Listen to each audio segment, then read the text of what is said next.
Of course, the storm came in on Monday, the 29th of August. My awareness of it began while I was still on an economic trip to Japan.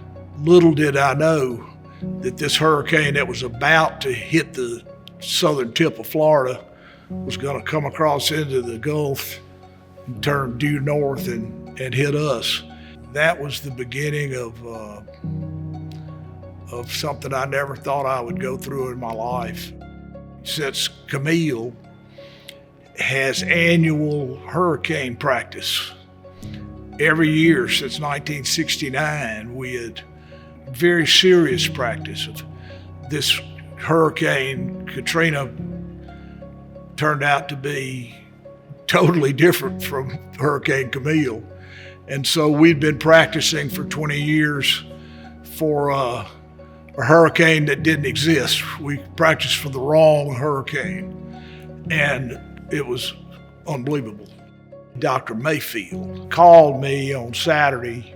He was the head of the National Weather Service and said, "Governor, this is going to be like no hurricane we've ever seen." I said, "It's going to be as bad as Camille?" And he said, "It's going to be worse than Camille." He said, "What can I do to help you?" And I said, "You can do what you just told me, that this hurricane is going to be worse than Camille, because in Mississippi, we understand what that means." And he did. He went on the air, and all day Sunday, the Weather Service said, "Worse than Camille, worse than Camille, worse than Camille." And the reason that's very important is that we had had two hurricanes one the previous year and one earlier this year that Katrina came. And both of them, right at the last, had dodged off to the east. And so we were having a terrible response to our evacuation.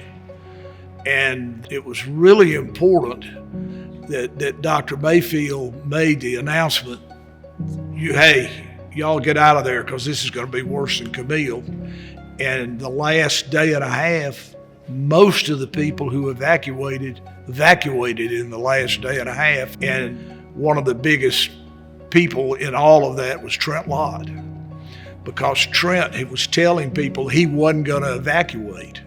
And I called him and I said, "Trent, if you don't evacuate, what do you think other people are going to think? They're all going to stay. And you're going to have put a lot of people's lives at risk that wouldn't be at risk if they had listened to the Weather Service." And Trent rightly said, "You're right, we're going to leave, we're going to pull out." His house was at elevation 19 feet in Pascagoula, there on the beach road, totally obliterated, nothing left. And so that Trent's thanked me a whole lot of times in the last 20 years for reminding him that he had to be the leader, even if it wasn't what he'd like. When I got up in the airplane, I realized why. I mean, it looked like the hand of God had wiped away the coast, like an atomic weapon had blown up in the sound and just obliterated. I remember we coined a new verb, slabbed. Our house has been slabbed, meaning there was nothing left but the concrete slab on which it was built. We had over 25,000 homes that were slabbed, including some that weren't even on the coast. A lot of people don't realize Katrina was not just a coastal disaster. Hurricane force winds went all the way up to West Point, 100 and something miles, maybe 200 miles. The floodplain that came in went all the way to the interstate. And in Hancock County, it went under the interstate in some places and continued further north. At Waveland, the storm surge was 37 feet deep when you counted the waves on the top, which at the time was the greatest deepest storm surge recorded in the history of meteorology. We probably had 60,000 houses in Mississippi that were either destroyed or uninhabitable because there was debris 3 feet deep, 6 feet deep, 15 feet deep. There was debris that went over the railroad track. As I say, it looked like the hand of God had wiped away the coast. It took the federal government, after 11 months, was still paying to clean up debris and to rebuild houses and to rebuild churches and all that. We had 3,000 Mississippi National Guard in Iraq when the storm hit. And with them were about 800 or 900 full regular duty military army from Fort Lewis, Washington. And we offered every one of them who lived in a county that had bad damage, we offered to bring them home to stop their duty. 70 out of 3,000 took us up on it. The governor of Pennsylvania, Ed Rendell, a former chairman of the National Democratic Party, just like I'm a former chairman of the Republican Party, he called me and asked me what could they do to help. And I said, well, if you got some National Guard to spare, send them down. I got 3,000 in Iraq. He sent 3,000. He sent 3,000 and they stayed about a month. And Bob Riley, the governor of Alabama, sent us 2 companies of military police.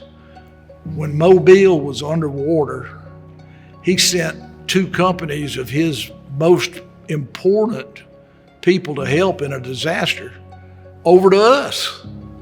Jeb Bush, he sent, 50 or 60 highway patrolmen. There was legislation passed the week after the storm. They had several other bills that passed. Trent Lott and Chip Pickering got a finance bill through, Energy and Commerce maybe. But the last big bill was passed in December, signed by the president on the 17th, I think. And it was the bill that most of the money was in, and it's the bill that almost all of the new legislation was in. And candidly, a lot of people from here in Jackson helped work on this, and law firms and accounting firms like HORNE. When I got back to the governor's mansion, Senator Cochran was waiting on me. And so he had the helicopter tour Wednesday after I'd had it on Tuesday. I'll never forget what he told me. He said, "You're gonna know more about what needs to be done to recover from this than anybody else. Nobody in Washington's gonna know, nobody here's gonna know, you're gonna know.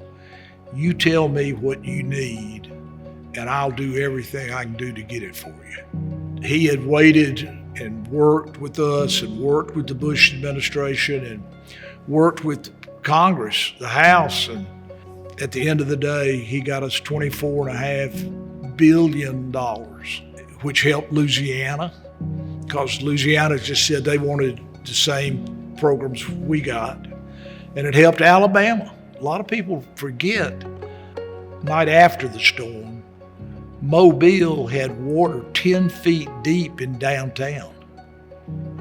I mean, that's the kind of monster this was. The other thing I remember about WISC is I got together Pete Perry, Paul Hurst, and Charlie Williams. I said, we've got to divide up this work because it's going to be like nothing we've ever seen. I had three things that I thought were the three most important things to get done the fastest. Rebuild. Reopen our schools. Get our economy back going. That if we didn't get people where they had a home to live in, even if it was temporary, they weren't going to stay. If you didn't have a place to work, you're not going to stay. You can't rebuild till you clean up. You can't borrow money from the bank to rebuild your house. You can't borrow money from anybody to rebuild anything unless you show you can get it cleaned up where it'll work. I mean, we're talking, like I said earlier, many places had several feet of debris piled up on them. And you got to get that off and disposed of. And don't think disposed of isn't a problem. But the federal government was very generous to us. Bush was everywhere he could. He bent over backwards to give us the most that we could get. And I will say to you, I mean, it went on for several years, but I'll tell you something that all of us ought to be proud of.